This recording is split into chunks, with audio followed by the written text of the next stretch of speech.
ఈ నెల 16 నుంచి 30 వరకు ఆన్లైన్లో 33 ప్రశ్నలు నమోదు చేసుకోవాలి. స్వీయ జనగణనలో పాల్గొనాలని ఎమ్మెల్యే అరవింద్ బాబు తెలిపారు.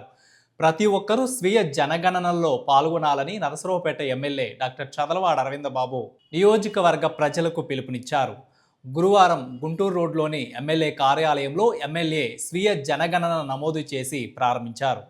భారతదేశ జనగణన కార్యక్రమాన్ని సెల్ఫ్ డిక్లేర్మెంట్ రూపంలో మనం ఇవాళ మొదలుపెట్టడం జరిగింది. 16వ తేదీ నుంచి 30వ తేదీ వరకు సెల్ఫ్ ఎన్యూమరేషన్ కార్యక్రమాన్ని మొదలుపెట్టడం జరిగింది. కాబట్టి ఎవరికి వాళ్ళు చదువుకున్న వాళ్ళందరూ కూడా ఈ కార్యక్రమంలో పాల్గొని మరి ఎక్కువ జనగణన వీటిలో పాల్గొనాలి. అదేవిధంగా గృహగణన కూడా దీంట్లో ఏర్పాటు చేయడం జరిగింది. వాళ్ళు ఉన్న ఇల్లు వాతావరణం ఏంటి, ఆర్సీఏ లేకపోతే ఎన్ని గదులు ఉన్నాయి, టీవీ కానీ ఫ్రిడ్జ్లు కానీ ఇవన్నీ ఉన్నాయో కూడా వీటిని దాంట్లో నిరూపించాలి. వీటిని మరి ప్రజల్లోకి తీసుకెళ్ళడానికి మరి ఇక్కడ నర్సరావుపేట ఎమ్మెల్యే దగ్గర నుంచి రెవెన్యూ అధికారులు కూడా దీన్ని మొదలుపెట్టడం జరిగింది. అందరూ కూడా దీన్ని స్వీకరించి చదువుకున్న బిడ్డలందరూ కూడా మరి దాదాపు ఉమ్మడి కుటుంబంలో అందరూ కూడా మరి సెల్ఫ్ ఎన్యూమరేషన్ కార్యక్రమం తెలుసు కాబట్టి అందరూ కూడా దీంట్లో నమోదు కావాలి.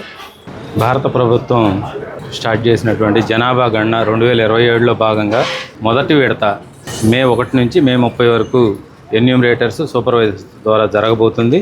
అలాగే ప్రతి దేశంలో ఉన్నటువంటి ప్రతి వ్యక్తి సెల్ఫ్ ఎన్యూమరేషన్ పోర్టల్ కేటాయించారు. ప్రతి వ్యక్తి దాని ద్వారా సెల్ఫ్గా ఎన్యూమరేషన్ చేసుకునేటువంటి అవకాశం ఉంది. ఇది సిఎంఎంఎస్ పోర్టల్ ద్వారా మన మొబైల్ ద్వారా లాగిన్ అయ్యి మన యొక్క ఇన్ఫర్మేషన్ని వ్యక్తిగతంగా ఫిల్ చేసుకునేటువంటి అవకాశం ఉంది.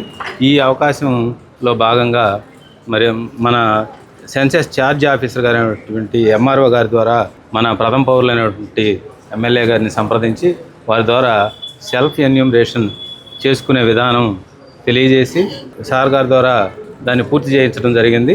ఇది ప్రజలకు అవగాహన కల్పించడం కోసం ఎమ్మెల్యే గారి ద్వారా తెలియజేయడం.